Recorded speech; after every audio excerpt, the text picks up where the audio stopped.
komisi tersebut sekarang lagi dipersiapkan oleh steering komite. Kemudian nanti rutenya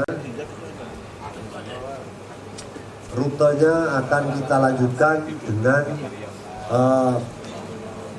rapat-rapat di masing-masing komisi, dan setelah itu kita akan gabung setelah selesai nanti sebelum kita memasuki paripurna laporan komisi pada jam 15.30 yang ditargetkan oleh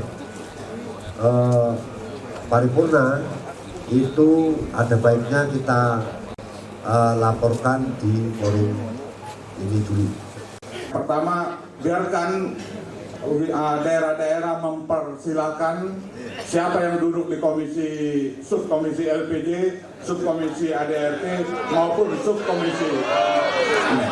Yang kedua karena LPJ dan dan rehabilitasi ini relatif sangat singkat.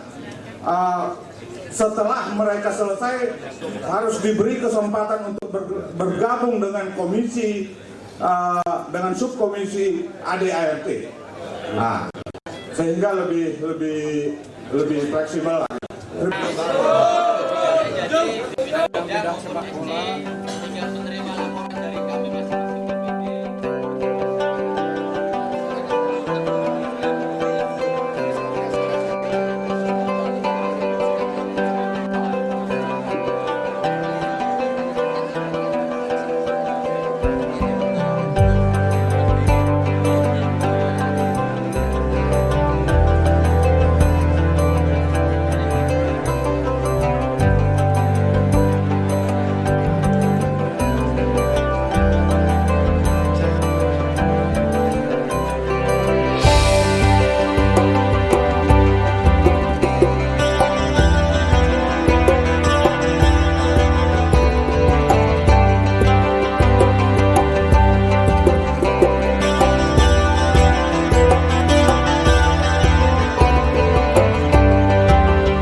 Di dalam undang-undang partai politik itu ada sanksi.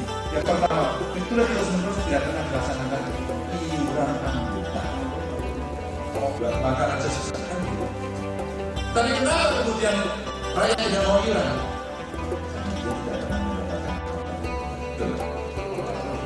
Ini seluruhnya kita tidak. Ya, kita tidak yang kita tidak.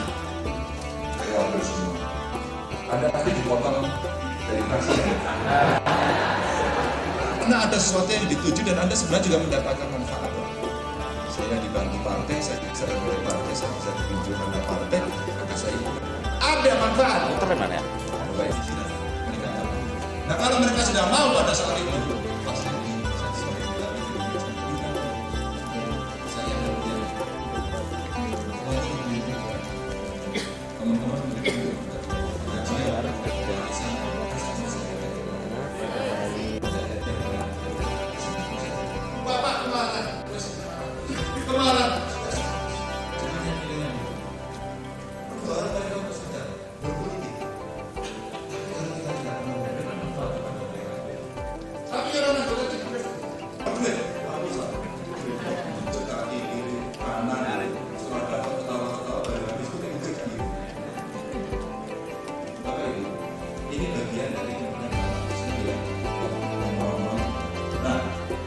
posisi politik kita sudah bergerak dari 99 kita menjadi partai kita berkuasa.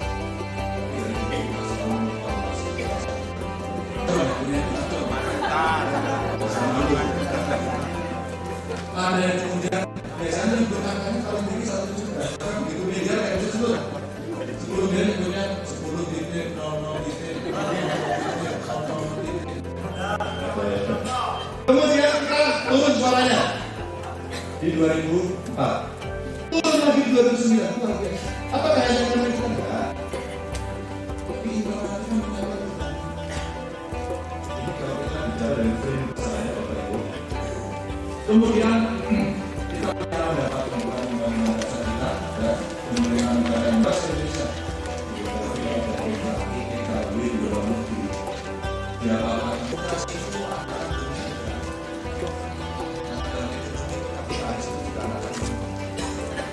bagaimana pola kita atau pernah menjadi muncul demokrasi itu mana-mana juga. Tapi demokrasi itu mesti melihat ada persoalan yang terjadi dan ideologinya jelas. Disebut masanya yang mana jelas. Orang menyebut konfiden, orang menyebut orang ini. Saya menyebut paling gampang itu pokoknya kita ketemu orang miskin, orang bodoh, ya, itu pokoknya masih itu aja. Orang susah itu pokoknya ya, biasanya kalau orang sudah tidak susah enak langsungnya enak dapat sendiri orang susah jadi pakai lagi ya. Dan kemarin waktu pemilu 2009 kan di DPR juga telah menentukan dan kemarin ketemu bareng bersama kita sekarang di juga banyak pragmatisme juga ada kekuatan kita di sini. Tapi kalau mati kita saya katakan miskin,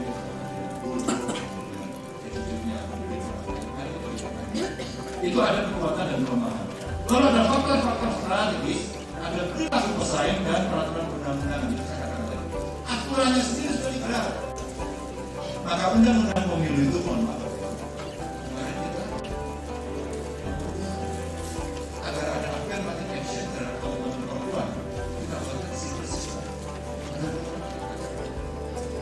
Dan itu dianggap tidak sama pada semua. Karena sebenarnya jadi tapi sebenarnya sudah bisa tindakan alternatif. Dan yang hebat itu semua tahu di atas pohon. Bapak sekalian, itu merupakan penjelasan dari sikap politik itu. Jadi ini kenapa ini menjadi begitu tebal, karena ini juga akan menjadi pegangan kita di dalam persiapan politik kita 5 tahun ke depan. Saya kira itu sebagai penjelasan singkat. Mudah-mudahan ini bermanfaat untuk kemudian bisa kita membahas ini secara lebih elegan dan tepat.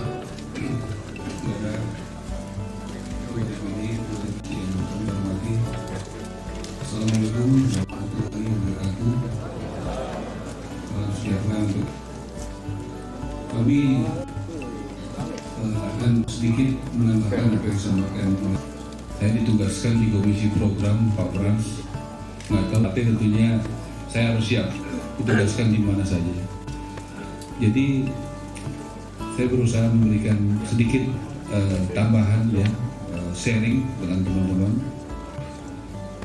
Ideologi kita sudah jelas di bidang politik, ekonomi seperti apa. Ideologi dipahami, dipelajari, dihayati. Tapi penting juga ideologi yang kita yakini, karena tempat ini, di hotel ini, di ruangan ini, tapi juga menang di mana-mana. Ukuran menangnya bagaimana? Ukurannya dari kebijakan-kebijakan negara, dari peraturan-peraturan regulasi negara, dan menang dalam kehidupan sehari-hari. Contoh, bagaimana perjuangan kita, nasionalisme, kebinekaan, itu merupakan ideologi dasar kita. Itu basisnya, jangan saja nasionalisme, kebinekaan ada di daerah basis-basis kita dari dulu, basisnya Bali, NTT, Kalbar, Kalteng dan sebagainya, misalnya seperti itu. Tentu kalau semua daerah bisa seperti itu, semua warga negara akan sama haknya di bidang ekonomi, dalam beragama, dalam politik, dalam kehidupan sehari-hari. Jadi bagaimana harus nyambung antara sikap politik yang sebenarnya sudah sangat jelas dalam pidato Ketua Umum kemarin itu juga bisa bayangkan, tadi Pak Andre sudah sangat bagus menjelaskan halaman 1 sama 7 sikap, 1 sampai halaman 6 sikap ya, dan kemudian penjelasan itu berikutnya sampai terakhir. Saya yakin menjelaskan ini kepada kader-kader kita, Pak Frans, tidak terlalu mudah kan, seperti itu kan. Jadi saya juga berharap kita harus bertugas nanti membuat bahasa-bahasa yang lebih sederhana kepada kader-kader kita di bawah, sehingga betul-betul teman-teman di bawah yang merupakan ujung tombak partai kita ya, selain soal program, mereka tahu soal sikap. Karena kita sudah bisa menunjukkan, bagi kami pidato Ibu Mega kemarin bagus, tetapi menurut kami hanya menunjukkan satu hal, konsistensi. Contoh, 5 tahun lalu di tempat ini partai dan beliau memutuskan kita ada di luar pemerintahan sebagai oposisi, dan kita buktikan 5 tahun kita konsisten. Walaupun banyak penawaran jadi menteri dan sebagainya, pada saat partai lain berebut untuk bertambah, kita justru tidak mau bertambah. Jadi bagaimana satu kata kunci konsistensi itu menjadi sangat penting sekali. Tetapi sikap itu adalah ujung dari ideologi, adalah sikap. Dalam beberapa hal, karena itu beliau minta agar supaya hal itu bisa diperjelas oleh tim pengkaji yang kemudian menjadi DC yang kemudian memproduksi hasil ini.